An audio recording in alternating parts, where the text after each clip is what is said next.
Hello and welcome to Duos in Destiny, where we are two Bigfoot researchers that take ourselves very seriously and play D&D. I'm the Dungeon Master of the game, Logan, and I would like to give a very special shout out to Jason Wardell of In the Vast Forest on Spotify and Bandcamp. Please be sure to check him out to hear his sweet, sweet tones. Hey guys, I'm Brandon, and I'm your player, and we can't thank you enough for tuning into another episode of Duos in Destiny Commander's Log. Number 10. Catch us every Wednesday at noon. Check all of our socials in the description. We'll have everything listed there for you. YouTube, Spotify, Facebook, Instagram, all the good stuff. So that brings us to last time on Commander's Log. Commander's Log. Arriving at the Cliff Riders, Carson, Carlisle, Sage, and the rest of the Starhammer found themselves, with Chief Cordon I should have, found themselves asked and almost required to go help clean the fishing waters that the Cliff Riders are typically at. This entailed fighting what potentially some would call a very large dinosaur with two heads, a plesiosaur. A very successful fight took place, and I couldn't be more happy that we finally got one on the good guys team. But then that caused a reason for a feast and a small party where lore was kind of had with the Leonin prides here in this unknown planet that we are currently in, where eventually a very peaceful long rest was had on the Starhammer, and Carson hit level 5. So we find ourselves, after what I'm hoping is a very nice long rest, and waking up to some breakfast in the morning. Absolutely. And that's where we pick up today's session as I locate where we stashed my dice box. Oh, that's important. Hope. Here in the Midwest, we hope. We hope around. Hope. All right. Continuing. We pick up in the morning after your long rest from the Plesiosaurus encounter. You slept incredibly, victoriously, and you also leveled up to level 5. You wake up to a beautiful sunrise that illuminates the stark white cliffside, sparkling off the distant waters. You can see a few of the cliff riders have kind of gone out from the cliffs, and so you see a few of the pteranodons taking flight. You find, eventually, Carlisle and Sage already eating breakfast. It is early for you to wake up, but they've beaten you to the punch. And as you walk in, they're sipping their drinks, and Carlisle chimes in. Morning, Carson. Early, but not early enough for these early birds. I see you beat me this morning. Good morning, Carlisle. Good morning, Sage. Good morning. You look well rested. Very much so. Probably the best sleep I've had in a few weeks. Well, I mean, that's what you get for being foolish. Sage, what did I tell you? We're not doing that. I'm sorry, Carson. I apologize about my attitude. You fought bravely. Almost like you're a better fighter than you are a sailor. You know what? I will take that as a compliment. Thank you. You should. Sage, sorry about him. That's all right. I'll pull up a seat, sit down. Hamer probably's always with me, set it down. Mm-hmm. So, what's on the docket this morning? Any word from Chief Cordon?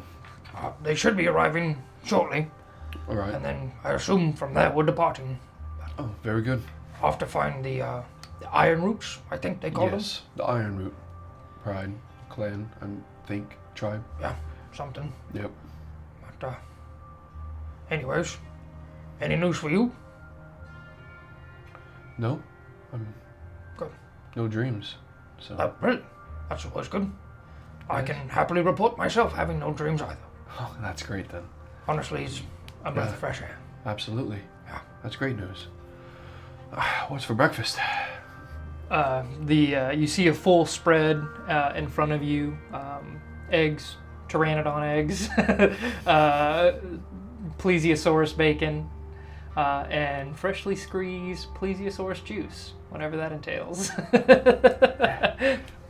I'm not drinking any of that, Sage. I assume that's what keeps you young. So you can have that. I will stick to my water, and I will eat some of this bacon, though. Well, I think I'm not too hungry this morning. I think I'm gonna go find myself on deck and see if Chief Gordon. I'm pretty excited to meet the Iron Roots. As am I. Yeah. Another mystery. Before too long, you guys actually feel kind of like the deck of the Starhammer shudder a little bit under the weight of something. And Carlisle says, Oh, that must be them, right on time. That's probably that large bird they forgot. I would imagine. Right. And you two scramble up to the top deck, and you are greeted by a very large bird perched on the deck. And Chief Gordon and Chief Tyther kind of exchanging a few words before Chief Tyther remounts the Quetzalcoatlus and launches himself off the deck, kind of like leaving a large list to the ship whenever he departs. Gordon comes to you and he says, Good morning, friends. Chief Tyther Wants to thank you greatly for the deeds. He holds you in high regard. That means a lot. Thanks to your actions, I am even in his favor as well. Far contrast to what I was. I was not welcome back before you came. Again, thank you. We are looking to depart this morning. It will be a long trek for them, not quite as fast as your ship. They cannot keep up. Chief Tyther asks if we wouldn't mind going ahead and preparing for the arrival of the tribes. I think that'd be fine.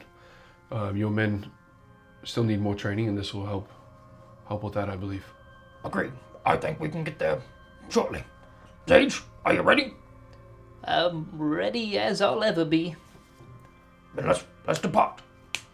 To the Iron Roots. Chief Gordon, lead the way. And Gordon reassumes his position at the bow of the ship, pointing his way. You guys gain in altitude to the point where you're kind of past the peaks and flying amidst the clouds, the landscape whizzing by. Off to the port side, you see the plains sprawling, tall grasses, and occasionally you would see a small herd of animals traversing. Eventually you pass the river that you would know eventually would lead to the river-swept tribe. To the starboard side, you see the mountain peaks whizzing by, and beyond them, as you're kind of like above the peaks, you see a sprawling expanse of forest that slowly changes over to rolling hills. Before 4 or so hours of travel, Chief Gordon, he stops and he says, There, we descend. and the Starhammer begins to slowly make its way down. Gordon, and Carlisle, ready yourselves, as well as any of the automatons you would like to take at the time. Well, I think this time I'm gonna have Ben come with me. Okay, bringing Ben, absolutely. So the four of you get onto the platform that the crane raises and lowers, and you are lowered down to the ground before this yawning cave in the side of one of the mountains. Oh. It is roughly, it's probably about the size of the Starhammer in terms of width. It is a very yawning cave. You glance within, and there is nothing but gradual darkness. And Gordon chimes in and he says, When I last visited, I was greeted at the entrance. and he turns to the cave and lets out a roar. And it echoes off the cavern walls and kind of disorientates you as it bounces all around, sounding as if you are surrounded. And there's no response. And he kind of like looks at you and he's, the two of you, you and Carlisle, he says, I last visited 5 years ago. I do not know where they are. If you wish, we can go inside. Or we can wait here. I mean, I can look in easy enough. And I pull my hammer, cast light on the head of the hammer, and then pull it out into the cave. Holding it up, it kind of illuminates the inside, and you see smooth stone walls and a well-trodden and well-worn stone path going down within. The cave entrance is as large as it is at the entrance, continues on for about 300 feet to where it's this large cavern, essentially. And then at the back of the cavern, you can see kind of where it narrows down into a smaller tunnel and then just disappears. Would it be dangerous for us to find our way through the cave, or is that something that would be foolish? Foolish? Probably. But I know no better. I know they live within here. Last I was here. Maybe you should lead the way, that if they see you coming, they would understand. I can keep my hammer lit, so we have light. Please do. I can't see a thing within there. No, understood, Carlisle. I will lead the way. After you, then. I'll be right behind you. And with that, the four of you depart, heading on into this yawning cave. Slowly, the walls kind of start closing in and in on you guys. And you walk for a quarter of a mile before eventually the cave is small enough to the point where it's about 10-ish feet from side to side and top to bottom. You still take note of a very well-worn path going down, so you would assume you're on the right trail. Appears that we keep going. That is fine. We will go within. As you guys delve within, the air gets stuffier, more humid, as if there's like moisture within the air. All you hear is the slow plods of mostly Carlisle's feet. You take note that Gordon moves very quietly within, and just naturally he moves very quietly as opposed to the two of you. Carlisle makes quite a bit of noise, and most of what you hear is his heavy breathing, kind of just like echoing off the cavern walls around you. And then for probably another 2 miles is a very long walk of just a slight downward slope. And it's almost disorientating because you have no point of reference, but you notice the slight burn on your calves as you're walking in the downward slope. And eventually, from one of the side walls of the cavern, you notice a small trickle of a stream, like a crack in the wall, and a trickle just kind of joining and heading downwards. Another 500 feet, there's another crack in the wall, and another stream of water joins it. And slowly, as you guys continue downwards, multiple streams have joined it to where it's about a 3-foot wide stream, still shallow enough to see the bottom, but it is just ever rushing downwards.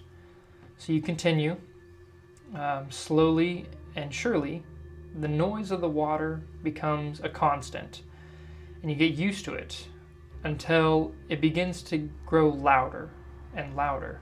And you notice you're not hearing the stream next to you anymore, but water rushing from in front of you and down further into the cave. As you continue to explore, it becomes a slow roar to where Carlisle's breathing is even drowned out. There are no footsteps you can hear, just the continuous roar of rushing water. Continuing down, eventually you find that the tunnel opens up into this massive cavern with multiple waterfalls coming in all around you at different levels. You can see cracks in all of the walls around you, and everything pours into this one central basin. And you guys are kind of standing on this large crescent that overlooks this lake that is about 150 feet below you. As all the water kind of pours in, the rush and roaring water drowns out all sound to the point where you can't even hear yourself speak. As you go to speak with Carlisle or Gordon, your voice, you have to yell just to get it across. And then, as you guys are kind of standing there, wondering which way to go, there's a tap on your shoulder from behind you. You turn around, and you spot 4 lion folk. They are stout in build, not quite as short as the cliff riders, probably like a midway height between the Moonshade and the Cliff Riders, about 5 foot high. They're very stout, well-built individuals, and they all carry these sharp spears that have like a obsidian-style head, and they're pointed at you at the ready. And you hear over the roar of the water their voice chime. They say, "What is it you are doing here?" Gordon turns around and he says, "I am Chief Gordon. I seek an audience with Chief Payaris." And the lion folk turn to each other and they whisper, and one of them departs. And they all stand there at the ready, spears kind of like not pointed at you, but resting on the ground. You can tell in anticipation. There's kind of like a tense aura around you guys as the other one has departed. And you're there for probably 10 minutes before finally that one returns, and he nods to the other one and he says, "They are welcome within." You were led by the other lion folk deeper within the cavern. They kind of take you on a route along that crescent-shaped path until there is a large opening in the cavern wall with a decently flowing stream. And they stop in front of it and gesture you within. Are we to walk across the water with it? Upstream. Okay. Gordon nods and is the first to go. And I'll follow in tow. It is very treacherous path, as it's not a rushing river, but it is very, like the current is working against you and kind of pushing against your ankles, and you have to make sure every foot and every step is seated before you take the next one. You glance backwards and you kind of see Carlisle like bracing himself against the edges, and behind him the 4 lion folk just steadily walking naturally, comfortable with what they are. You walk for, about 500 feet before up ahead you see a lion folk head kind of peer out from behind the rocks and gestures you within. You follow and you find yourselves once more in an open cavern, kind of like a Colosseum style. You see all along there's kind of like cracks and crevices and large tunnels that lead out of this cavern, and they're all kind of like interspaced at different heights, and this large spiral path kind of takes you all the way down into the center of it. Central to this cavern, you see one individual, a female lion folk, waiting. On her hip is this large stone kind of like club that is lined with obsidian, almost like one of the shark tooth clubs. Similar to that, but it is very ornate and on her hip. And then she has a very brilliantly shining necklace that kind of reflects in the light and sends fractal patterns all across the cavern. And she stops you with a hand and she says, "Chief Gordon, I am glad to see it is you that is truly here. You bring strangers amongst us. What is your reason?" And Gordon chimes back. He says, "I believe these two are the ones that are to fulfill the prophecy." And she says, "Then I assume we should have a private conversation. Come, within, we will talk." You are led further within the cavern, past a very large opening, and as you're walking along, you see it kind of branches off. It is very like anthill-like in all the branching patterns. Most of the tunnels kind of like curve off to where you can't see anything past like 15 feet. As you're walking, you do glimpse a pretty strange sight. There is a lion folk walking alongside this very large creature that takes up most of the cavern. It is kind of like this armor-plated, four-legged creature with this wide, sharp beak and 4 feet that end in sharp talons. And it's just plodding alongside of him as he goes further into one of the tunnels. You walk even further before you guys find these ornately carved stone doors, and on either side are 2 lion guards that open the doors and let you in. Within the room, there is a long table that you are gestured to seat at. A servant comes by, giving you guys food and water, and Chief Piaris sits at the head of the table, and she says, "You have come here into our home, strangers before us. We have allowed you this far. Tell us, why are you here?" As I sit down, I I don't drink or eat any of the food. Okay. Carlisle does. Yeah, chugging the water. But we just walked a long time. Yeah, he hungrily. Zage probably thinks we're dead. Chief Gordon has brought us to your council to bring back all the prides together as one. All the tribes as a unity. You'll be stronger as one. To fight these invaders and these intruders upon your planet. You speak of those that destroy the landscape. That is correct. And Chief Gordon, you believe that these two will be the ones to unite us. I do believe so. You understand, then, my skepticism. Uniting the tribes has been attempted before. There is too much strife among us. It is not an easy undertaking. What makes you think you can do any better? It's not a choice that we're making actively, but something that is happening for the greater good, I believe. We already have Chief Tyther, and he's agreed. His men are on his way currently. The agreeance of Chief Tyther is no small feat. He himself thought to be the one to fulfill the prophecy, but failed miserably, driving the rift bigger between us. That may be... I should say that there isn't a lack of trying here, but now is the time. These invaders, from my understanding, are coming more frequently and becoming a bigger issue. The Moonshade tribe is being pushed from their lands frequently. They're losing their home. What good is it for you all 5 to be facing these individuals by yourselves? The good is to survive.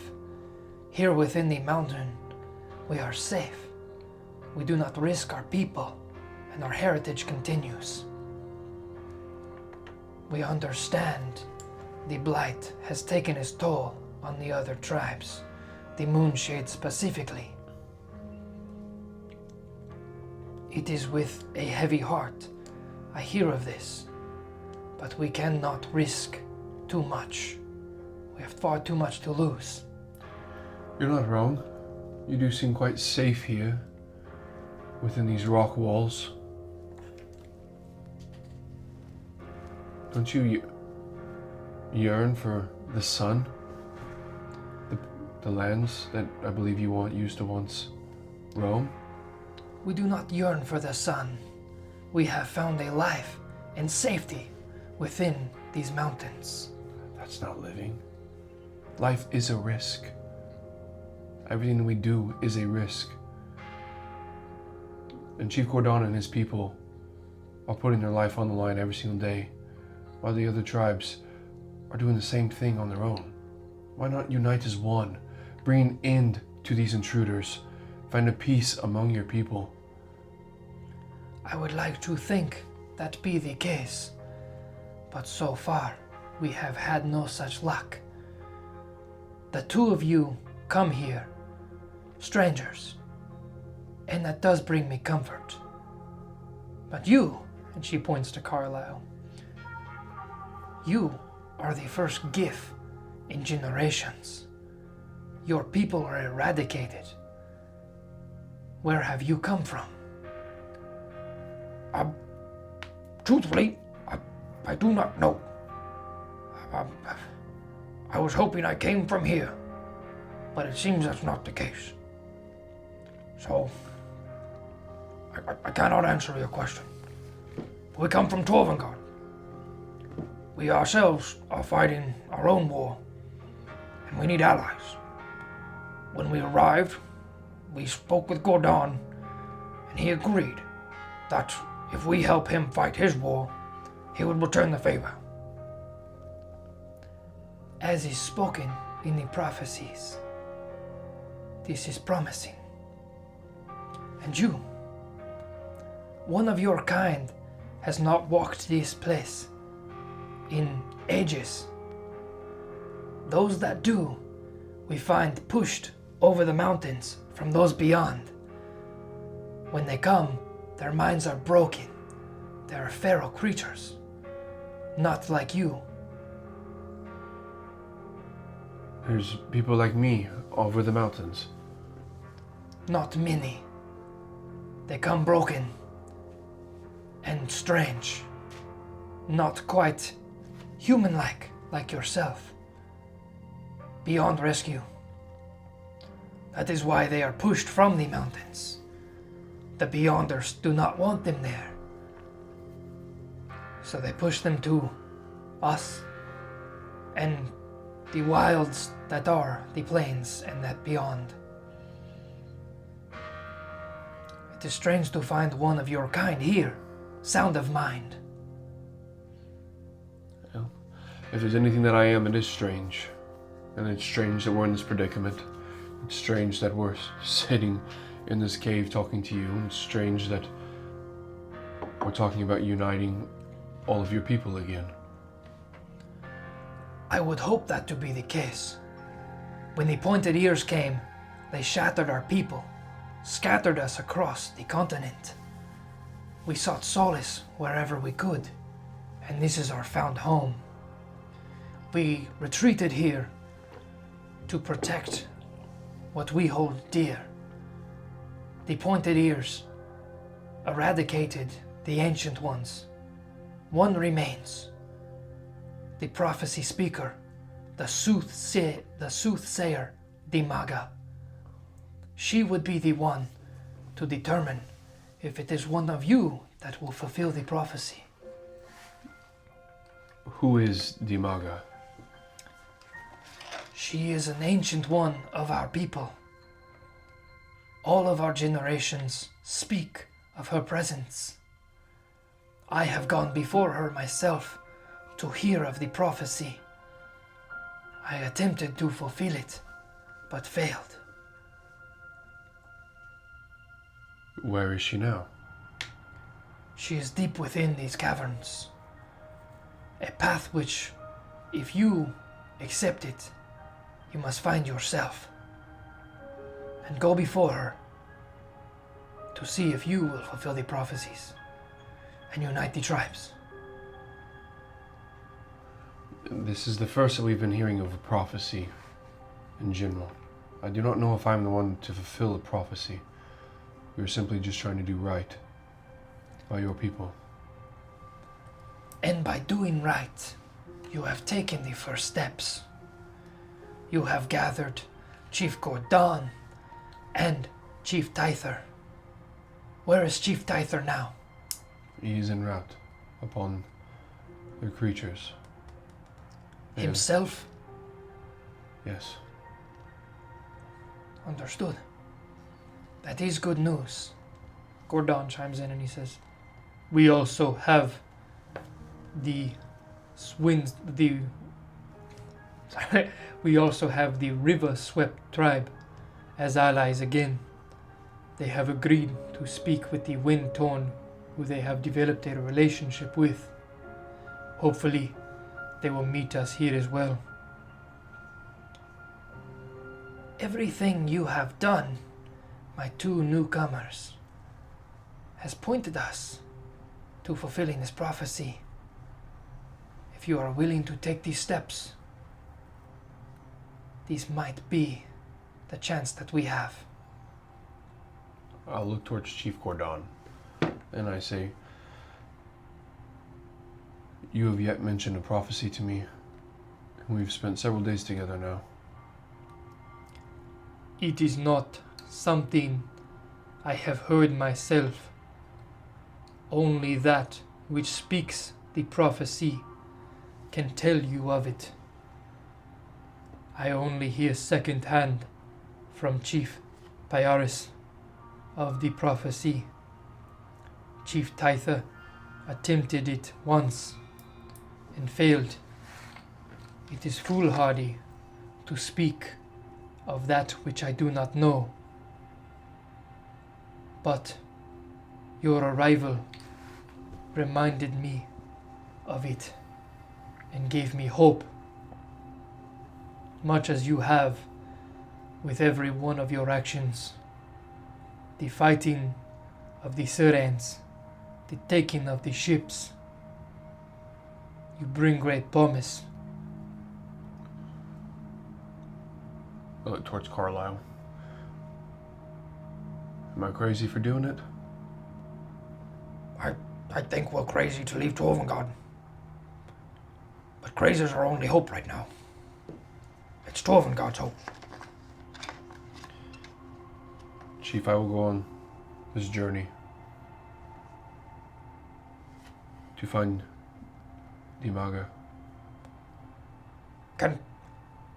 Chief, can I go as well? I do not want Carson to go alone. This is acceptable. I do not know which one of you will be the one to fulfill the prophecy, but I believe our best hope lies with the two of you.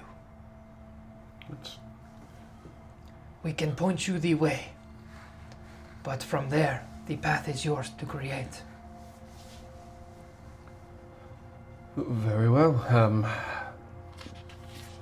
No time like the present. Reach down and grab a big piece of bread that was on my plate. Pick up my hammer. Big bite, mouth kind of full. Which way are we supposed to go? I will take you to the beginning of the path, and from there, it is only my advice to follow your instincts and see what lays before you. The mountain protects Soothsayer Dimaga. It will be a perilous journey, but if you are the ones, you can achieve it. Well, if there's anything so far that I believe in, and it's chance, then we've got a chance. We'll go now then. I will show you the way. Very well. Okay. With that bread broken, you guys journey back out of the caverns.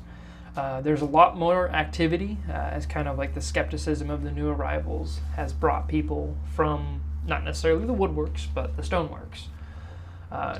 Curious line folk faces peering from around corners and watching you guys as you proceed back through the tunnel that which you came into the cavern, and you find yourselves once again in that large crescent-shaped cavern with the lake deep below. Chief Pyaris points and she, over the roar of the waterfall. She says, She lives down there. And kind of points to one of the larger waterfalls. Once again, it is a perilous journey. You must find your own way there, and I can guide you. I suggest that path that way. So we're looking over a waterfall currently. Mm-hmm. Can I see the bottom? Yeah, there light? absolutely. Your dark vision extends to 60 or 120. 60. Okay. If I have dark vision, why do I think for some reason I do have it or don't? Man, I don't know if... I have a dark vision. You do? Okay. It's 60 foot then? 60. Okay, absolutely. It fades off into darkness before you can see, but you do take note of the large waterfall that she gestures towards. You can hear the crashing of the waves deep below. And the path she pointed off to, from where you guys kind of veered off to the right, you came in basically center to the crescent. She points you to the opposite. Okay. Excuse me. She points you to the opposite side. She says, "The path will always spiral downwards, but it is the path you choose that is hopefully the right one." Very, very well. Very insightful, Chief. Thank you. Good luck. I hope you are the ones. For all of our sakes. Well, for Carlisle and I's sake, I hope we are too right now, because I don't know what we're doing. All right, Carlisle. Okay. Let's go. You had the light cantrip up still? Not currently. I would have maybe put it back up in a dim I would say fashion. Carlisle at that point would say, Carson, would you mind doing the thing? I can't see. Oh, yes, of course. okay. And Chief Pyarus kind of like shields her eyes from the bright light. And standing next to Chief Gordon, they both kind of give you the solemn nod as you begin your journey down the path. Make a nature check. Nature? Nature. Carson's no dice. Dirty 20. Ooh, very nice. Okay. Good job. As you walk into the path, there is probably like a 50-foot straight shot before it veers off in two different directions. You stop and you kind of listen at either side, and you hear the roaring of the waterfalls coming more strongly out of the path to the left. So you take to the path to the left, and you begin your trek downwards. Yeah, this way, Carlisle, I can hear it louder. It's echoing up this cavern. I trust you. I've got your back. If you trust me, then I'll trust you.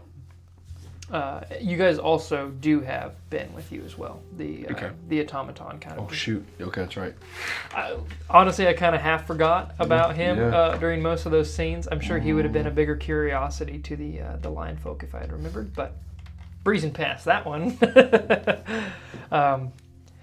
Winding ever downwards, it slowly gets steeper and steeper as you go.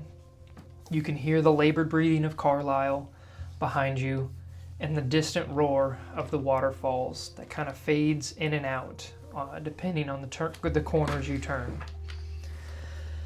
The humidity down here is heavy. Each breath feels labored. Even though the air is cooled, you sweat with the effort to continue your trek downwards. I'd like you to make a perception check for me.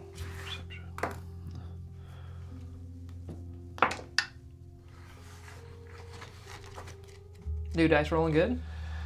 Let's just say the new dice are rolling quite well. Perception, 17 minus 1, 16. 6. Okay, excellent. Contrary to what you've been seeing so far, a smooth, non-trod path. It is very kind of like rough-hewn.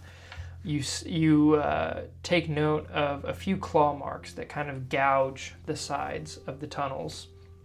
And then, as you're kind of like glancing around, you see a strange glimmer along the path. It kind of veers off from one of the forks in the tunnels where they fork. This substance along the ground kind of originates from that path and then follows downwards to the path that you were taking.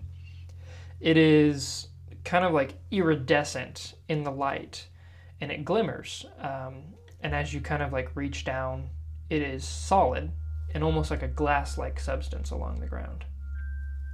Okay. And it continues along the path. Color to it?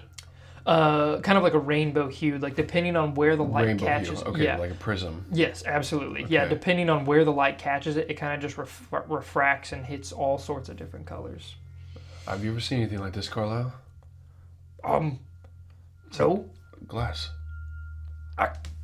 Actually, it almost looks like the necklace that Pyaris was wearing. That fractal kind of gem that she had around her neck. Huh. You think this is worth anything? It's the only lead I've seen. Should I try to break some off, maybe? Sure. Alright. Let's go to where, like, the edge of it is and take my hammer back. First, I'll just, like, kind of tap it just to see if, like... It's pretty hard glass, so just like a slight tap does nothing to it. With the hammer, okay. Okay. As you smack it with the hammer, it shatters into like hundreds of tiny little pieces. Beautiful, beautiful glass pieces.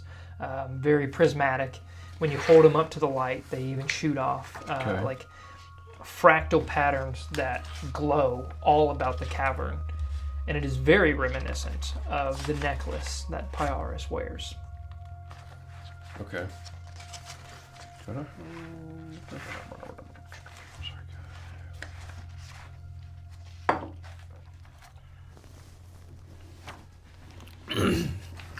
I thought I had an actual just bag page. Maybe I'm just misremembering. And at this point, if you wanted to just call it like iridescent glass, would probably be okay. That would definitely remind me of what it is when you ask me 20 sessions from now. Why do I have this in my bag? How much am I able to... So iridescent glass, like small sack worth, like what am I able to take? With the initial smash, you could definitely fill like basically like a coin purse with it. If you wanted to continue to collect it, you could get a lot. It is... Can I do... So I know how hard I hit the first time. Mm-hmm. Can I try to hit it half as hard the second time to see if I can break off like just one large piece? Yeah, absolutely.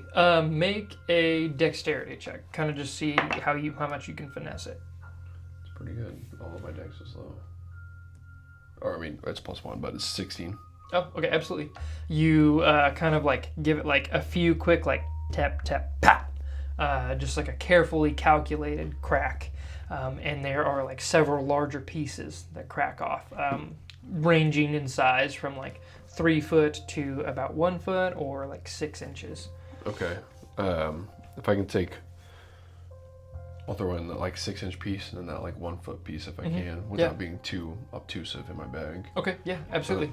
And it is very, it is glass, so it is very jagged on the edges and quite sharp. But you're able to kind of like wrap it in a bedroll to kind of protect the edges as well as the bag. You notice that the trail itself is about 5 to 10 feet wide, varying like on how thick it is. It kind of like does like a little wave pattern on the edges, and it fulfills most of the cavern floor from where it's at, and it just continues on that path downwards. Okay, I guess we'll follow it. Okay. Following down, it is very slick underfoot, so you kind of try to like half avoid it all, and you continue down for probably another hour. Carlisle's labored breathing behind you, and he just says, Caution. I don't like these places. They're not built for me. I can't see. It's sweaty. It's hot. And I'm... It's alright. It's alright. Take it easy. Let's take a second. We'll sit down for a second. I don't blame you. Thank you. I'm kind of tired of being first with the Cliff Riders. Now in here. You'd think these Leonin would like to get out a little bit, but this seems to be very it's claustrophobic. They're stuck in their ways, aren't they? Yeah. They don't like change. They're ignorant. Yeah. You think if 3 of the 5 tribes are already wanting to find partnership again, it'd be pretty easy for the last 2 to hop on board, which, theoretically speaking, the ones that the River Swept are going to more than likely have already joined, if they already had a pretty good agreement with the River Swept. Hopefully. So she's just being quite stubborn. Stubborn. Cautious. Here, you need some of this water. Thank you. Yeah. I mean, it's one thing to be cautious, but it's another thing to allow for your people to That's no life to hide in fear all the time. I was thinking the same thing. They're all very fearful. There's not life there.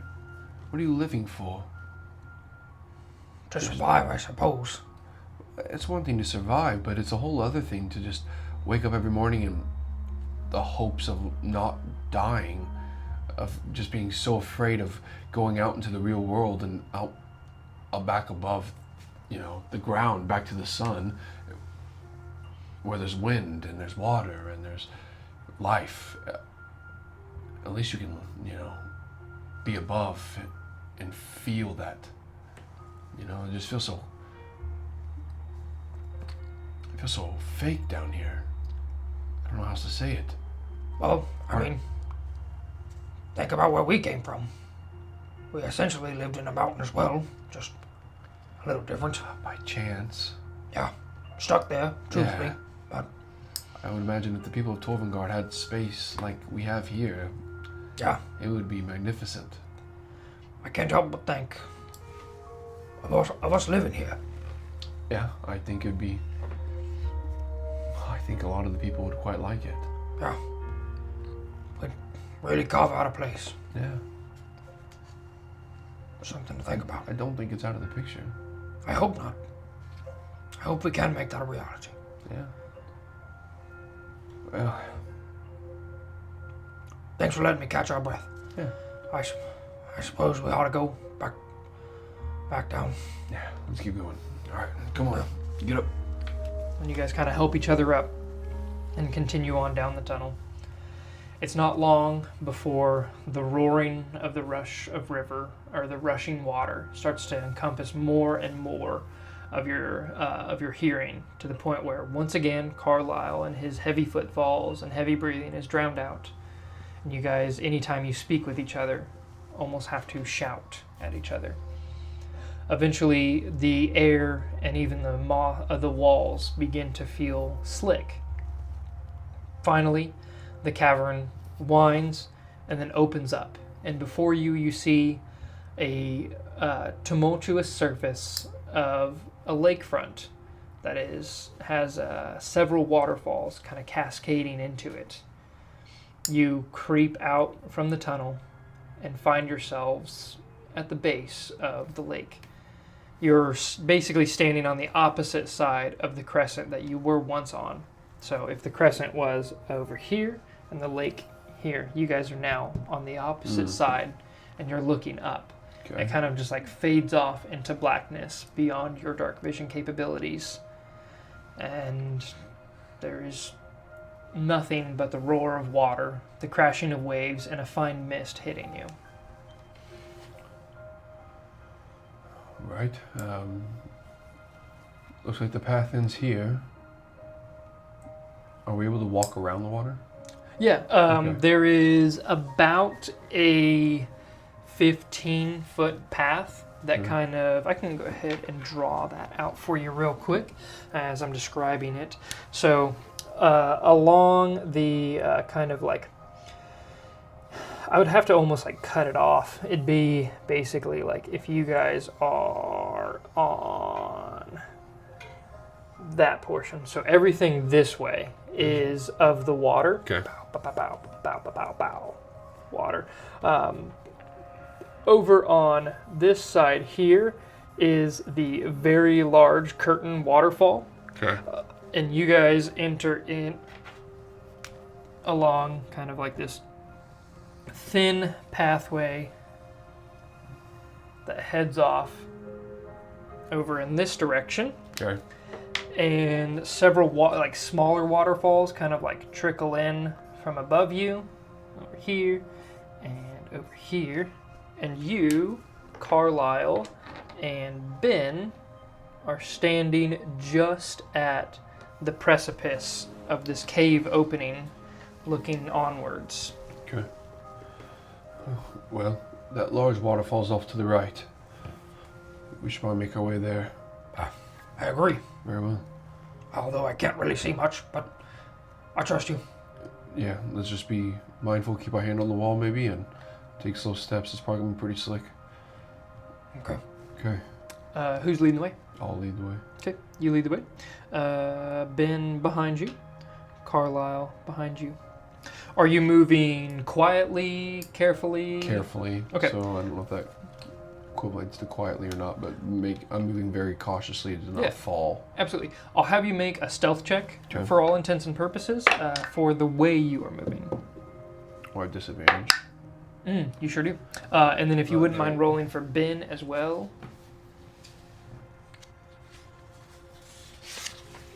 Stealth, right?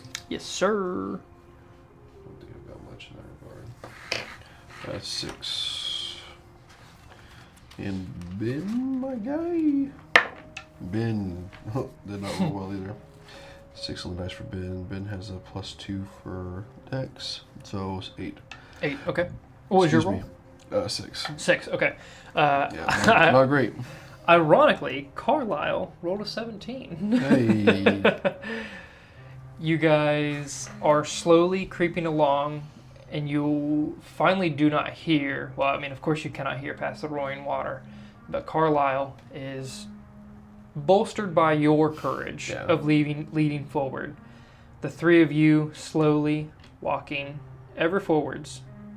When you get about to here, I would like all of you to make dexterity saving throws. There is the cascade of dust and small pebbles that kind of prefaces the boulders that begin to cascade down upon you. Dex saving throws? Yes, sir. DC here is going to be 13. 21 for me. And Ben.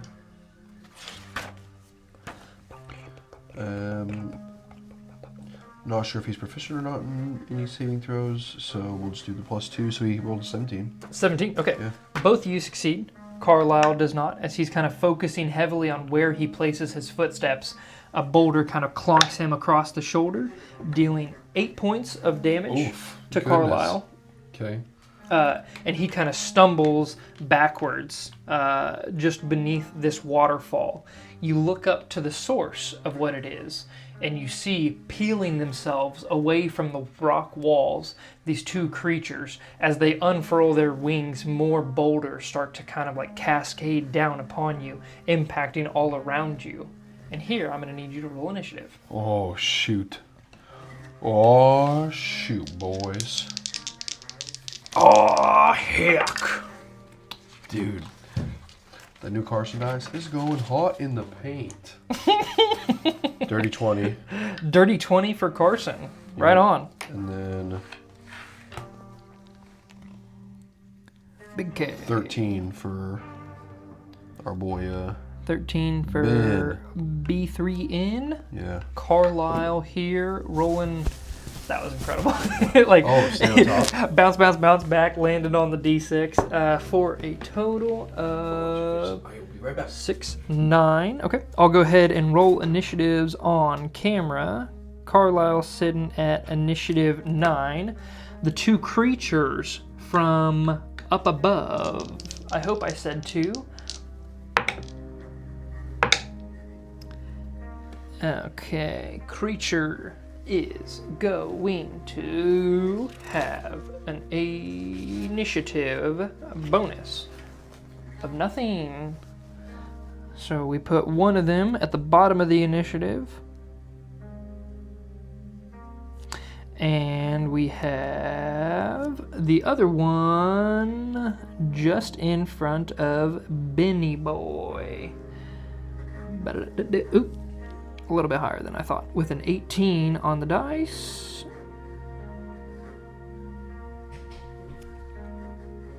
Alrighty. Then I am going to drop in, as you walk back to your seat, if you wouldn't mind grabbing me that tall, the tall stand that is just behind the speaker there. Thank you, sir. Yep. Okay. You see these two creatures entirely made of stone. The wings unfurl. We're using a couple of oh man, what are these guys? Sirlons, I think? Yeah, Sirlons. A couple of Sirlons, as opposed to the actual mini of these creatures, as the wings unfurl, the stone falling beneath them as they kind of peel themselves, perfectly camouflaged within, and immediately they take flight. The heavy wing beats cascading more dust and pebbles down. Top of the initiative is to you, Carson. Oof. Okay. And they're like looking at us. Yes. Okay. Looking at you and actively moving towards you. Okay. Well, I will. And they look aggressive. Is there anything to visually take from that? I mean, they just threw a bunch of boulders on you. They did throw. They did like it looked like they were actually throwing them on us purposely. Yes. Okay. I wasn't sure if they were just like breaking off, falling. So, first I'll use my bonus action to do a right. My right of the frozen. Awesome. So I will take. I think that actually went up. I want to double check real quick. Ooh, yes, it did go up. It was a D4. It's now a D6. That's what I thought. I remember talking about this last time on Commander's Log as we leveled up. D6. So we used the blue one for the right of frozen. Where's Carline? Oh, 1 point of damage. 1 point. Nice. That is good news. As That's you great take news. 1 point of damage to yourself. Yep. So my maul enacts its frozen abilities as the jagged ice crystals form all around the head of the head of the hammer. The Yeah, ball. of course. And I will, in that same moment, take it and I'll go. Well, Carlisle, looks like we got a fight on our hands. And I throw the maul through the air. Like, don't actually let go of the maul, but I like swing it quickly over the top and through it two Eldritch Blasts. Ooh, nice. Those are Oh, level 5. yeah, heck yes. Absolutely. We'll go on me, so we'll go blue. Question. Yeah, so The light cantrip. Is that a duration or is that a concentration? I think that's concentration, correct? I truly don't know. I don't know if I've ever looked at the light cantrip to think.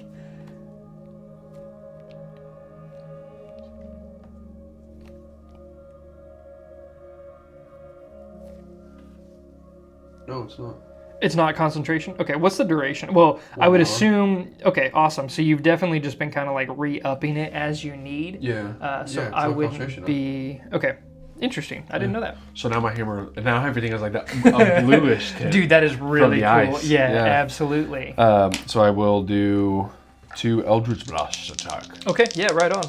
at the blue. Really good.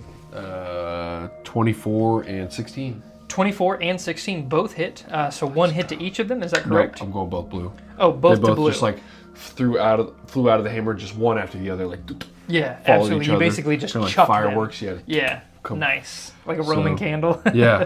D10s. Ooh, missed box.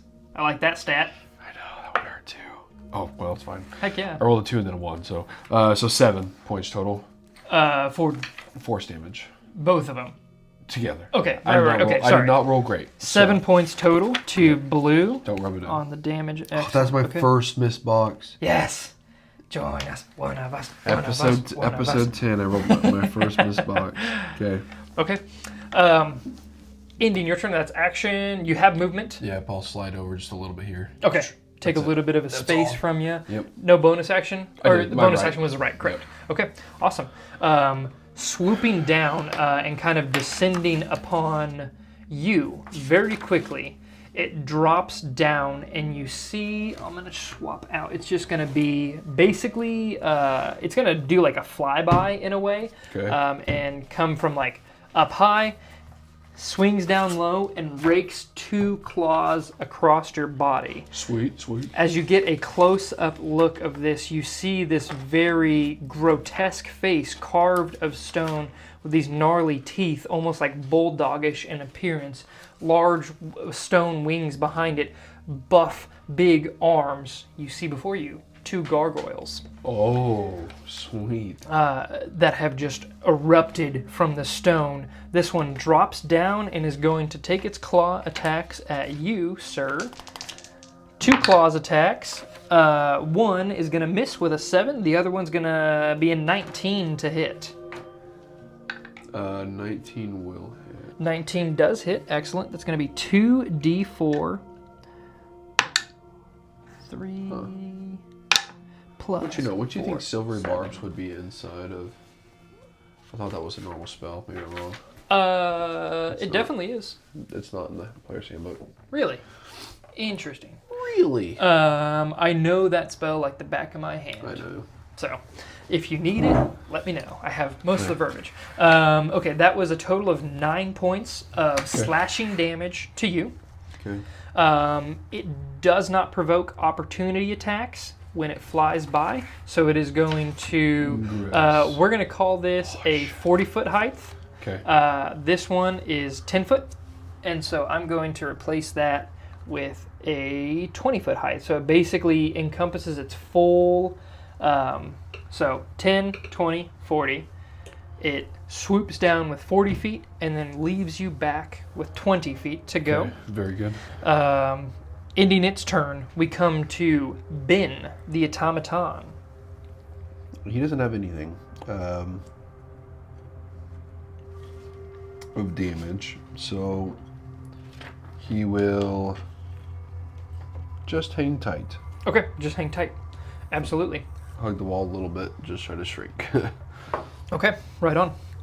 Ending his turn goes to Carlisle. He's going to drop back just a hair, pull his musket up to his shoulder, and he's going to release a resounding crack that kind of echoes all across the cavern. You hear this cow, cow, cow, cow, cow, as it almost hurts your ears. For a natural 1. I honestly would like to apologize for everybody watching at home, and to you, natural 1s with guns, jam them. So he's no cacao, cacao, cacao, as it echoes across the cavern. There is just this, like, you see behind you this quick, like, spark, this kind of fizzle of a shot that does not go off. Sick. He's like, not again, and he kind of like tosses it to the side. I'm going to go ahead and action surge, pull out the pistol, and he's going to take his next shot at the gargoyle. That's going to hit with a 22 total. Okay. The revolver is 2d8. That's the number I was looking for. Oh, we forgot to level up though. The automaton, Yeah, we sure that's did. right. Yeah. No big deal. Sorry. If you give me a few seconds Nope. We'll between do it. like maybe narratively describing your combat, I can give you what they gain. Okay. That's 7 on the first dice. That's a good hit. Not bad for 10 plus 3 for a total of 13 points of damage to Gargoyle Blue, the blue one. Cool. 13 points, I say, which brings us down. Okay, awesome. Ending Carlisle's turn, because that was bonus action to action surge, action to fire, so he is all done. Gargoyle B is going to swoop down. We said that was 40 feet, and 5, 10, 15, 20. Okay, so it gets just up to him. It basically is level to level with him at that point, so it is on the ground once more. It is going to take the 2 claw attacks at Carlisle. For a, let's see, modifier plus 4, 11 is going to miss Carlisle, and a 14 is going to miss Carlisle. Nice. So as he goes to like claw across him, Carlisle grabs the butt of the musket and kind of like sacrifices it to like take the brunt of the force.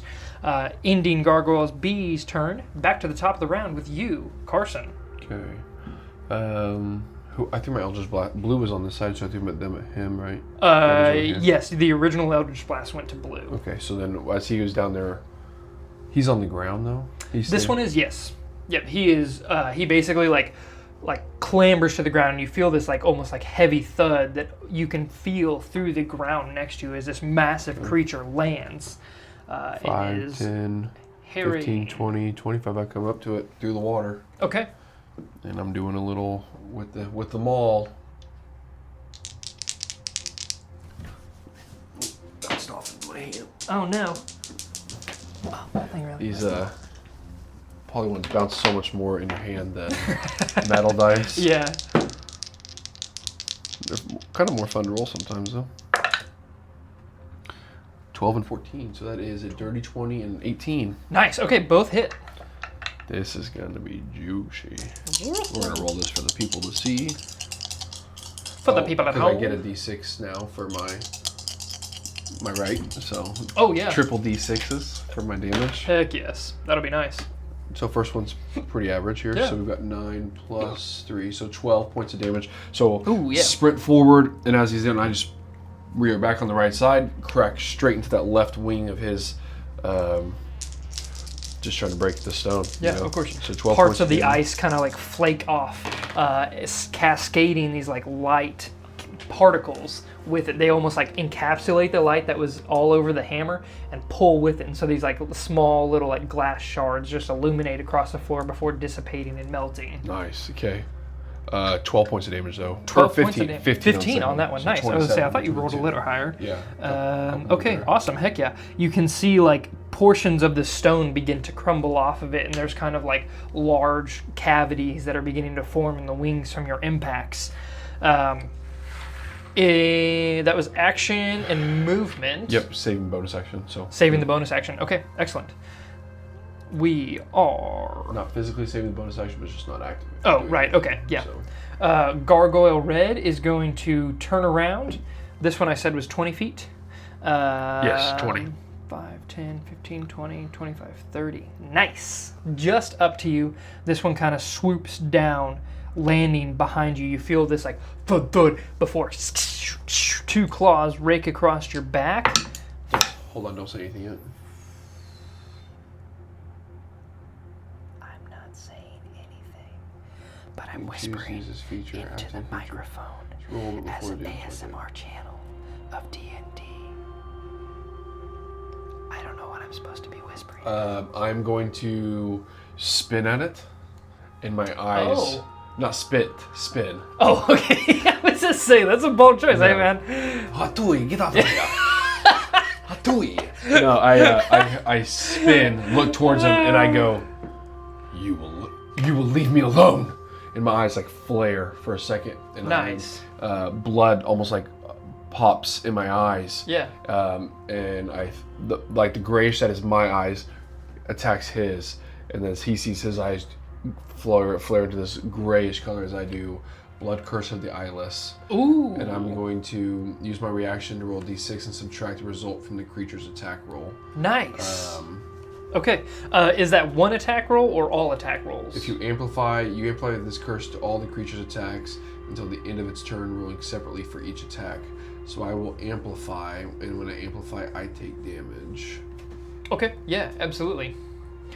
So that would be your right damage, which is a d6. Yes, I'm just double checking that I take damage on the amplify. And not on the other one. I'm pretty sure I take 1d6 damage. And then because the other one I don't take damage, but when I amplify I do. Okay, yeah. I feel pretty positive about that. Take 3 points of damage. 3 points of damage, excellent.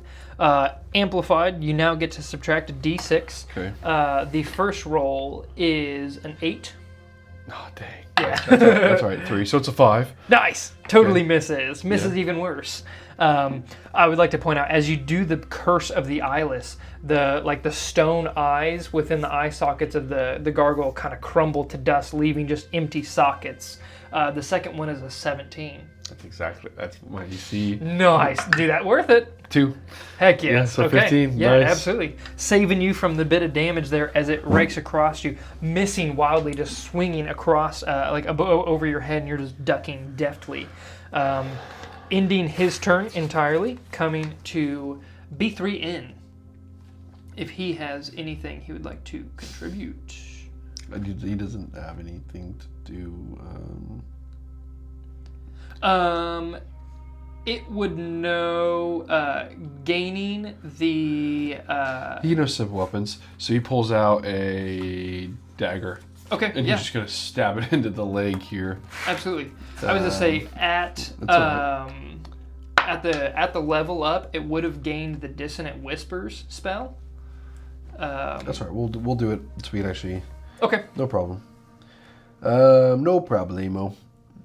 So Very fair. I rolled a 9 plus 2 for proficiency is 11. Oh, plus 5 to hit. So 14 to hit. 14. 14, what am I thinking of? Misses. Just Misses, okay. misses. Yep. So yep, he goes for the stab with the dagger.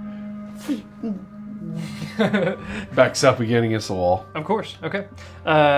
Ending Ben's turn. Coming to Carlisle. Pistol in hand.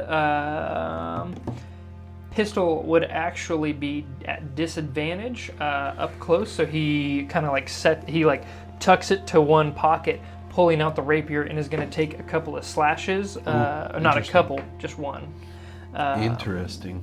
One rapier slash. That is going to be a 15 to hit. 15 just hits. Nice. You're doing it, Carlisle. Nice. 10 points of damage sweet. to the blue. Where'd my thing go? Blue is kind of like crumbling away before you. You see one of the arms has gotten down to just a stub, and one of the wings is like almost entirely crumbled at this point. Ending Carlisle's turn, coming to the blue one, who is going to retaliate back against him. Okay. Okay, that's going to hit with a dirty 20, and the second one's going to hit with a 21. That is 2d4 on each hit, plus 2. Let's see what we got for the first hit. Okay, 5 points of damage to Carlisle on that first one. And then the second one, if I can hold on to things here. Second one comes in with 6 points of damage to Carlisle. He takes a couple kind of heavy claws across the chest, and you can see him bleeding a little bit, and he holds the wound closed.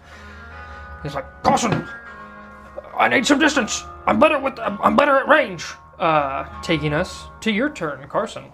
No. This one is going to fly by. It is going to try to escape. So it has the full 60 foot of fly speed. It is going to raise. It's going to basically 10, 20. Oh, no. 20.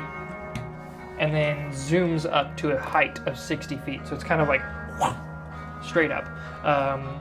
That is ending its turn. Top of the round to Carson. I will just spin focus red here. So Okay. I'll go. You got your wish. Take him down. I got this one. Then I just pull the hammer back and swing away again. Okay. 2 attacks is nice. Do it, lady. One's gonna miss. 9 and 18. 9 and 18. 18 definitely hits. 9 sure does miss. Okay. And this is against red here. Not bad. Ooh, not bad damage. 8, 11 plus 3, 14. Nice. Okay. 14 points of damage is a very good blow. Yeah. Okay. Action. Any bonus action from you? No. Movement?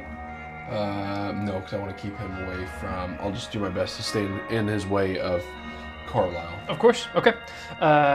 Going to be the gargoyle in front of you, kind of like this rocky garble emits from its throat, this almost like a growl, as it attacks you once more for a 6 on one dice, definitely going to miss, and a 19 on the other one. That one is going to hit, I would assume. Yep.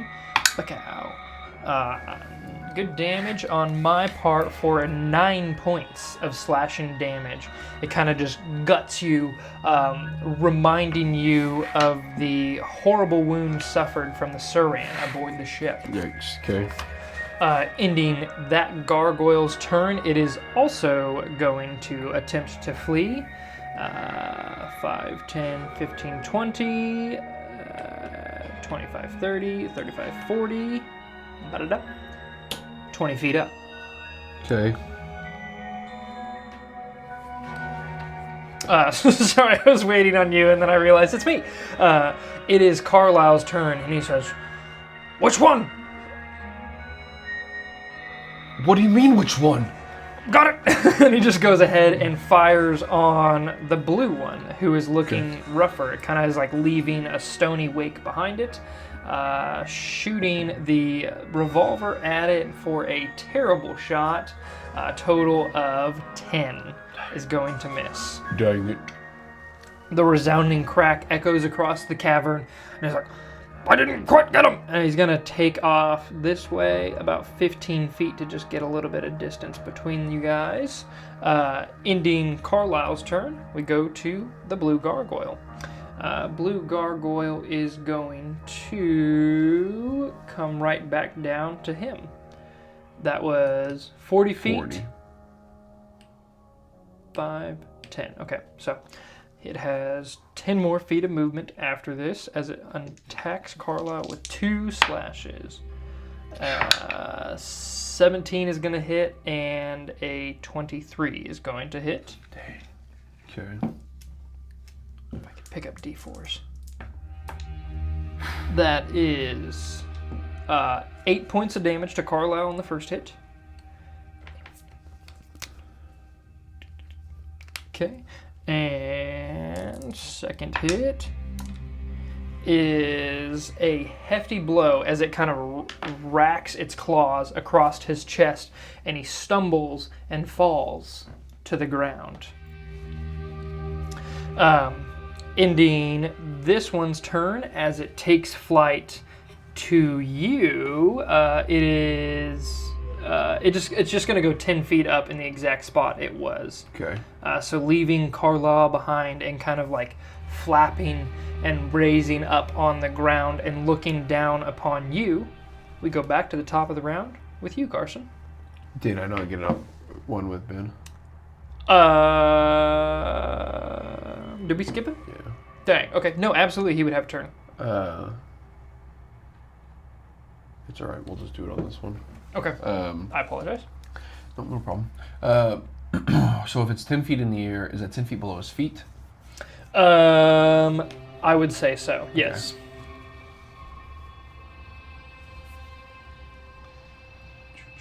If you could reach him with a melee with disadvantage because you're basically like overextending yourself up and over. I'll just swing it twice this time. Well, no, I'll just undercut it this time like a what is that game called? Lacrosse, where I kind of like underthrow it. I bring them all around, swing it up and over, and the 2 Eldritch Blast. Heck yes, Sure, absolutely. Got a +5. Nice, that's a 19 and a 21. Absolutely, both hit. Both show. See if I can roll pretty good damage here.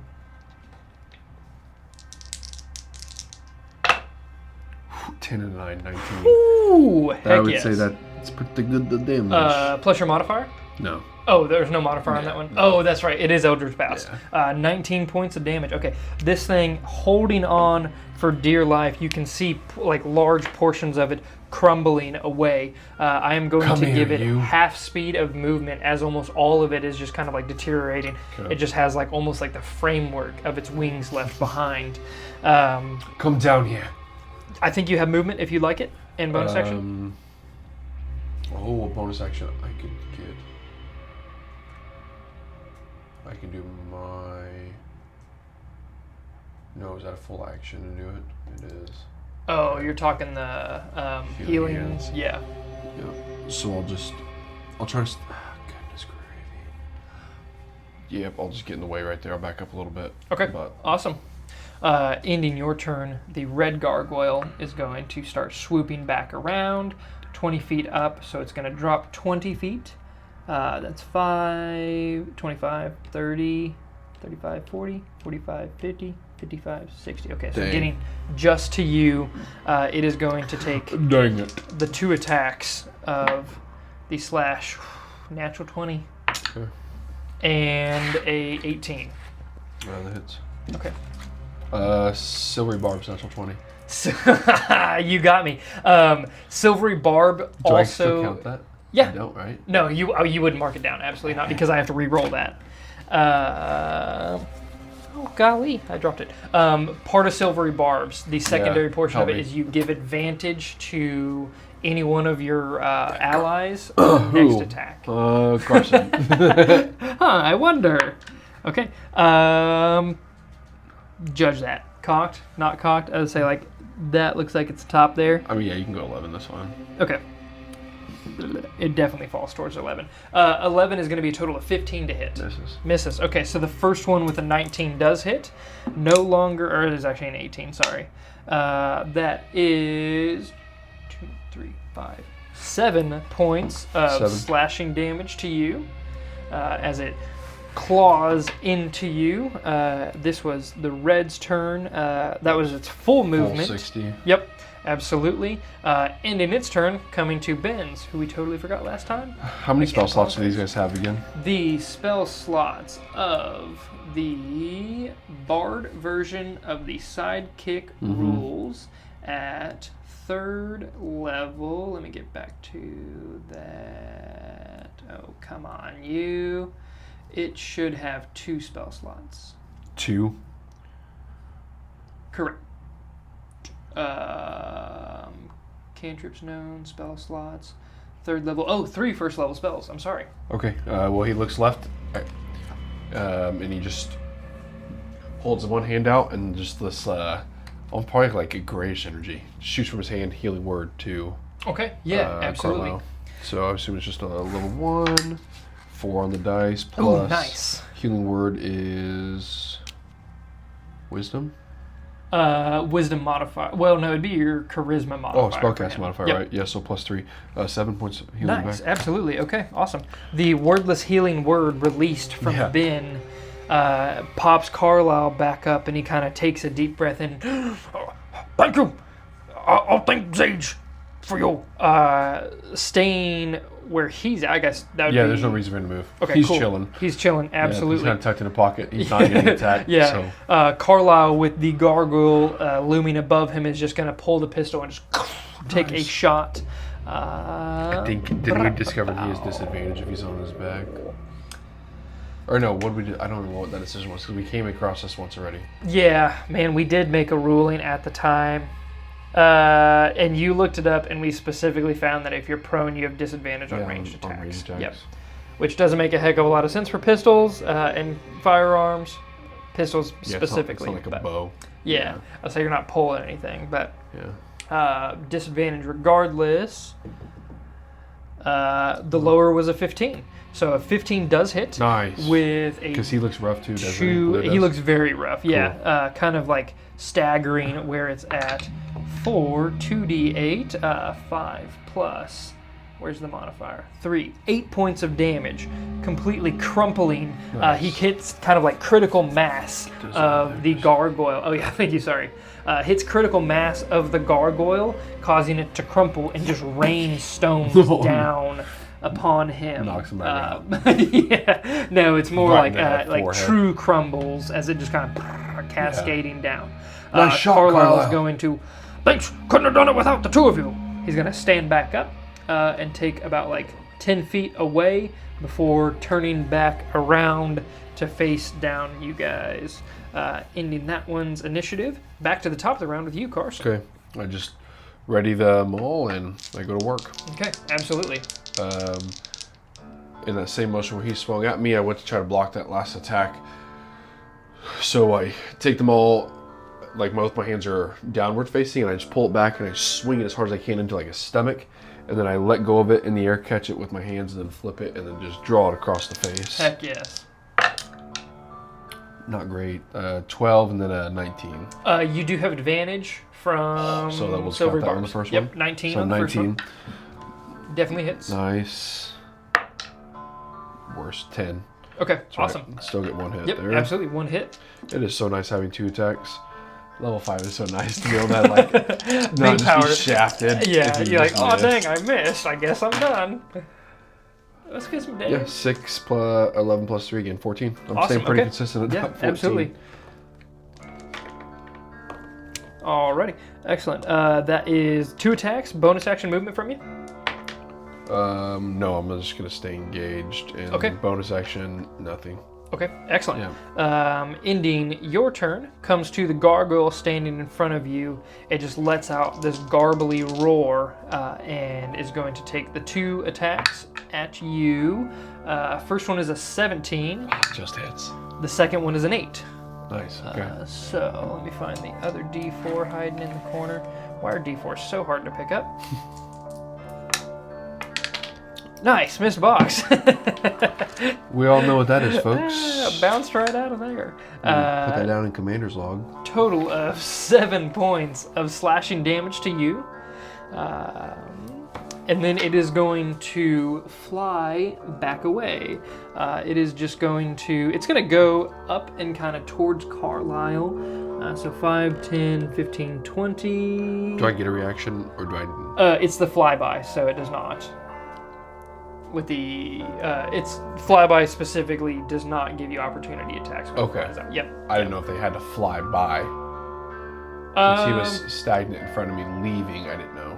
The description says the gargoyle does not provoke opportunity attacks when it flies out of an enemy's reach. Oh. So I would not think so. Yeah. So it kind of like flies up pretty and then sure. gains altitude above Carlisle there, ending its turn, coming to B3N. He holds. Holds action. Yep. Is there anything he wants to hold specifically? I don't have Okay. it, yeah. Gotcha. Coming to Carlisle's turn, he sees the gargoyle above him, and he's like, He's coming. "Nope, not today! 1, 5, 10, 15, 20, 25, 30, ending right next to you. And as he's kind of running away, he's going to peek back over his shoulder and release a pistol blast. Natural 20! Silvery barbs. Righto! Ben's like, no, thank you. That'd be so funny. I think that actually does happen in Critical Role. One of them silvery barbs is one of the own characters to give advantage to the next person. But it worked out well in their favor. Yeah. But yeah, it was kind of like funny. this, like it was like this backhanded slap, and I was like, damn, I like that. So 16. It was 7 and 2 on the dice, so that'd be 9. 18 total, plus his modifier, 21 points of damage. Dang, nice. Wait, he has 2d8, right? Yeah. So that'd be 16 on the dice. What do you mean? 7? Are you just doubling the dice? Oh, right. We max it. Wait, your call. I mean, Yeah, no. You'd be maxing it. So it'd be 16 plus 7 plus 9. plus 2. Yeah, so 25. So 25. So, okay, never mind. Plus modifier. Yeah, absolutely. So as Carlisle is running away, he kind of takes shot and just shoots a quick one over his shoulder, again hitting critical mass, completely obliterating this gargoyle. What's your modifier, though? 'Cause that's Plus 3. So that's 28. That's definitely your high. Yeah, oh yeah. Obliterating the second gargoyle on impact, and it crumbles to dust, and he kind of stops next to you. That's fine. And he's like, any more around? No, I don't see anything or hear anything currently. Okay. Excellent. I think we should get out of this cavern. Yep, I do too. This way, to the large waterfall. Okay. You guys continue your path along the edge here. And disappear behind the waterfall. As the roar kind of like over encompasses everything around you, you guys at this point are pretty well soaked to the bone just from the overspray. And you enter into a fairly large cavern before you. Beneath your feet, you do still notice the slight trail of like the glass-like substance. Interesting. Okay. This seems promising. I think we should keep following this. Feels right. I think we're on the right path. Yes. I hate to be the out of shape one here, but can we take a breather? Sure. Yeah. I mean, not opposed to it. Okay. All right. A little bit further in, I suppose, but a nice breath. Okay. Like to take you'd like to rest for a minute then? Yeah. Okay. Could we take Yeah. a short rest? I think. Yeah. Right. Find a good place. Just give me a second. I'll find us a good place up here. Okay. Yeah. You guys walk up the path, and this one, as opposed to the other paths you have, is kind of at a slight upward slant. So you can tell you're like raising in altitude as you're working the backside of your calves. Now this time, you eventually find just a few hundred feet within a nice little alcove where you can tuck off to the side, away from sight. And here you can take a short rest. If there's anything you would like to do to regain anything on the short rest. I say I do believe actually blood hunters do gain a little bit of something. Carlisle is going to spend some hit dice. He's got the D10s on him. I'm gonna do 3 at least and see. Oh, so you can roll them one at a time. Yeah, but I'm well under half already. Oh, so. okay, gotcha. Ooh, Dang! That's good rolls. Yeah. Let's see, starting out 5, and don't forget to add your Constitution modifier to each roll. Yes, sir. Plus 6 total right here. 7. So 12, 22, 29 back. Nice. We're looking for that one there. So we're at 14 as the two of us mutter to ourselves as we do taking a short rest. Complicated math. Re-rolling some hit dice. I am back up to 51 out of 58. So oh, nice. Okay, excellent. Pretty good there. I'll use 3 total. Yep. Carlisle is also going to take all 4 to regain. Let's see, that was 6 more. He is at 31 of 32. So nice. Both of you looking much healthier as you guys kind of pass back and forth water and rations. And while you are resting, Ben actually pulls out a small flute. And oddly enough, he kind of just like pushes the whole portion, like the I'm not a band nerd, but as you like the portion you breathe into, he kind of like pushes it entirely, and like you see reed? these. That'd be a wood. The reed would be like I would say that's a wood instrument. I do know that one. But yeah, there's kind of like bellows in his stomach that you can see expanding and contracting, and there's this small like just a subtle background music to your guys' rest that helps you recuperate a little bit. They can't talk, but he can at least play some music pretty well. It just kind of looks at you with a few heavy blinks of appreciation. Anything else for the short rest? No. Okay. An hour goes by, and you guys find yourselves ready to continue the journey onwards. You begin to kind of like wind your way back and forth slowly up the hill, following the slick glass trail beneath your feet. Before too long, within about 2 hours of journeying upwards, you guys start to notice that there's a faint light shimmering from up ahead. The light kind of like dances off of the walls of the caverns, much like the fractal pattern from whenever you had the light cantrip hitting off of the glass itself. You even see part of the glass underneath your foot kind of like illuminating and dancing beneath you like a rushing river, like all the patterns just kind of like reflecting all around you. It's not too long, probably another 5 or so minutes of walking, and the light's getting brighter and brighter to the point where your light cantrip is no longer needed. Carlisle kind of takes a deep breath and he's like, I can get used to this a lot better. This is much better. Yeah, less closer combat, or less close quarters, walls are farther away, and a little bit of light. Comfortable here.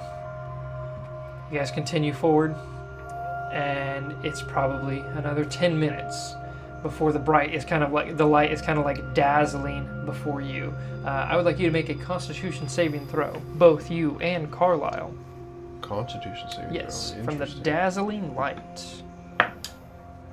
21. Okay, excellent. Carlisle also rolled a 21. Nice. Actually, he has proficiency in those, so it's a little higher, 25.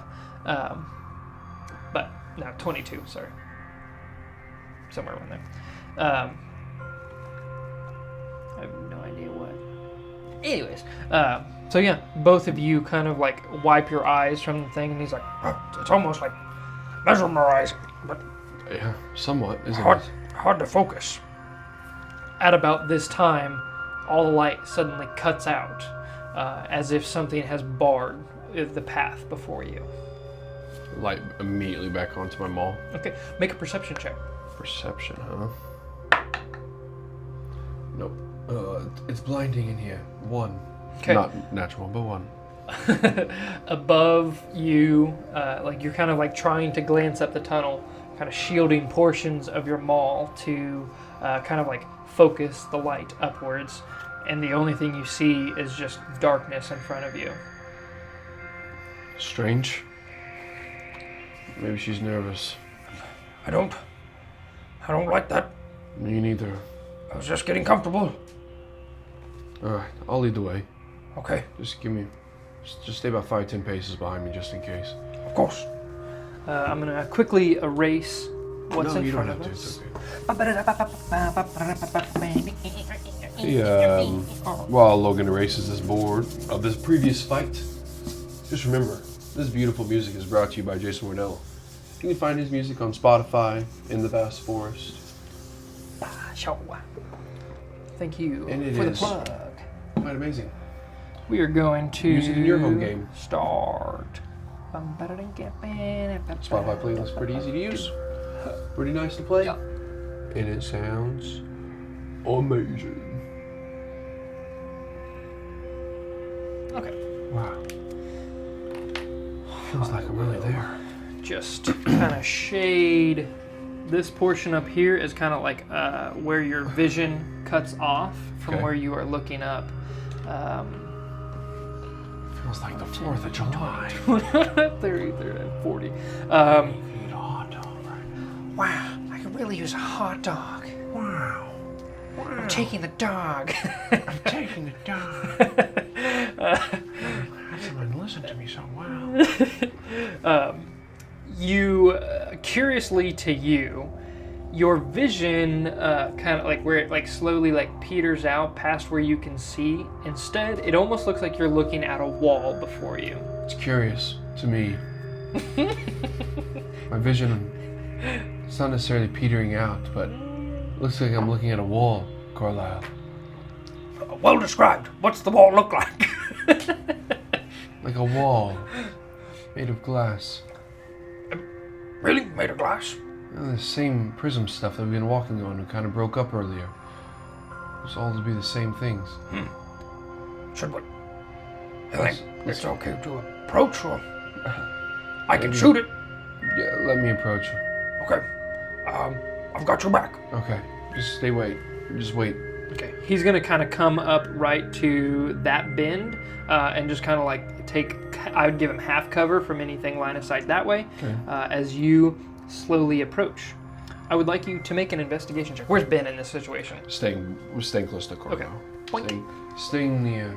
He's gonna just hide behind his legs. Investigation. I would like to say, due to my blood hunter background with my hunter's bane, I have advantage on anything that I could be recalling information about fae, fiends, or undead, which this isn't recalling information at all, so I will take back anything I just said to you out loud. Thank you. Absolutely. Hey, it's good to read your class features. That is a 21. A 21. Wow. Okay. My strengths. You take note that there is like this kind of like prismatic, almost like the glass on the ground has been cascaded up. But you note that what's blocking in front of you is 100% like the like newly formed and erupted ground. Like there's fresh boulders kind of like scattered all about your feet, and it completely kind of just like looks as if it was just formed, and it doesn't fully close off the entire wall. You see like faint bits of light up at the corners where like the block is not perfect. The lights from behind here. This just happened. See this rock? This one right here is overturned. So is this one. Something or someone just put this wall up as we started coming up this. Can we make it through? We can. Reach out and I just put my hand on the glass. Okay. It's cold and smooth, but nothing else. It is a solid wall in front of you. Shall I take a swing? I suppose so. She said we'd pick our own path, right? And I just wham. Okay. As he does it, he just says, Follow your instincts. roll an attack roll.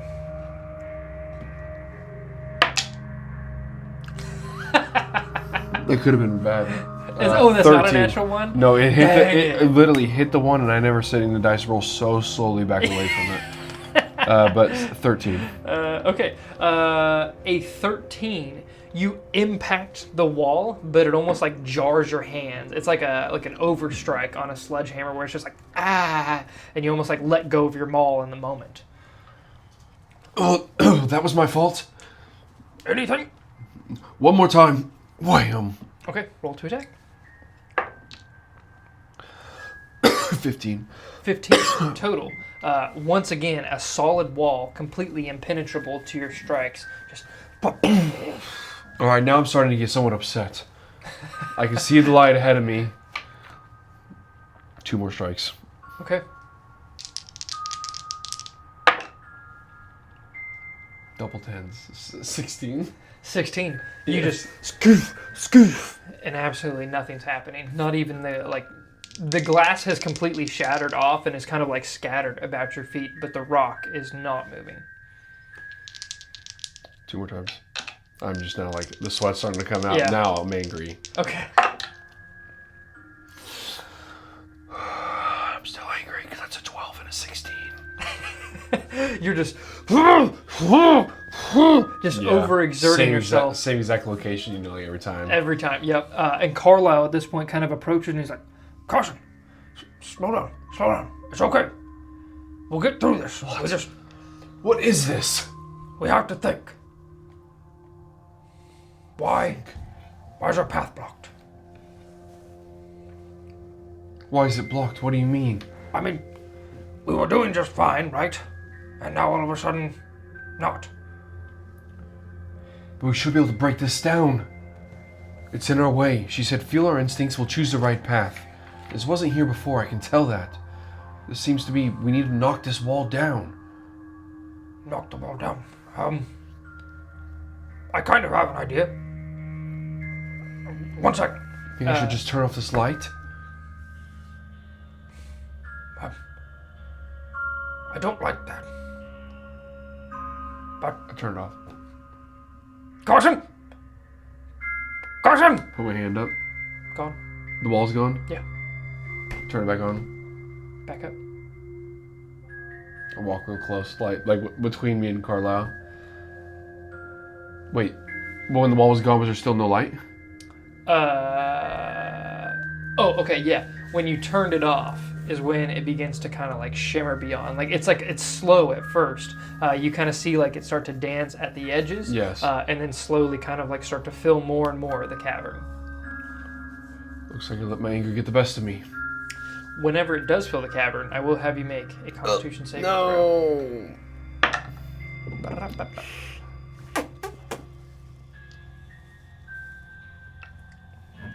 Natural 1. Nice. Carlisle rolled a 2.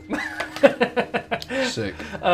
So as soon as you remove the light from the light cantrip itself, the like dazzling light begins to fill the cavern, and you and Carlisle kind of marvel at the beautiful iridescence before both of you are left in complete darkness. Like your dark vision has failed you, and he is sitting there panicking. He's like, Carson, I can't see anything.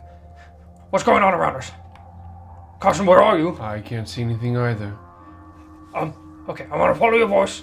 and it's not too long before he kind of like runs into you. The Yep, large that's gift me. one. Okay. Yep. Can you see anything? No, I cannot. Turn your light back on. I turned my light back on. Nothing. It's on. Absolutely nothing. It's on. Do you see me? No. I don't see you. I don't see anything. Are you sure it's working? You didn't like overexert yourself?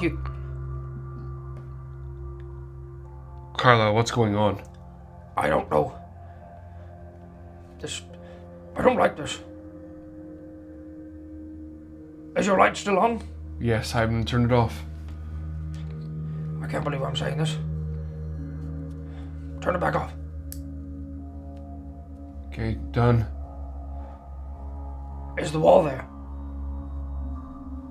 I don't think I moved too much. You kind of knocked me off my feet slightly, but I reached back out. Okay. You begin to kind of like feel your way down the wall, and it just continues. No, it keeps going. Your turn. He's like, Okay. Ben, are you behind us? Click, click. Yeah, there's like the soft shudder of metal, and he's like, I guess forward. All right. Forward. This is a lot of faith, Carlisle. That's what we're here on, right? Faith, hope. Yeah, all right. All right, yep, let's go. Keep Okay. my hand on the wall. yeah. You guys slowly start to push your way forwards, and you find your path not barred. Eventually, the wall kind of like falls away from you, and you begin to like feel around. Nothing to your right. The wall has almost like, instead of just being following along the path, it completely slips away from your side in a hard right. So you go to feel off towards the left. Nothing. Even the sound of Carlisle's breathing sounds differently. It's not like it's echoing immediately off the walls around you. You feel as if the pressure of the room around you has gone, as if the walls have expanded. You still cannot see anything. And Carlisle, we're in a much bigger room now. I'm getting a very uneasy feeling about this. I honestly don't know what to do at this point. And at about that time, there is the subtle cracking of what sounds like stone breaking, ever so slightly. And then there is this kind of like rumble beneath your guys' feet. Still completely blind, you hear a whisper. And it goes, Thus, when the soil crumbles from beneath our feet, and our descendants are forced to retreat, look to the stars for who they send. The rift formed between us they will mend. The 5 tribes must reunite, or we will end without a fight. The warriors come from beyond the sky, and as their followers, we will fly. that's where we're going to call it for the end. Oh, what a good one. Nice, okay. Woo, buddy. Hey. All right. Well, guys. Thank you guys so much for tuning in to episode 10. Can you believe it? 10. I'm not going to have enough fingers for next week, but I hope you guys do. Yeah. Hey, thank you for tuning in to Duos of Destiny. That's number 10 of Commander's Log. Till next Signing time. off. See ya.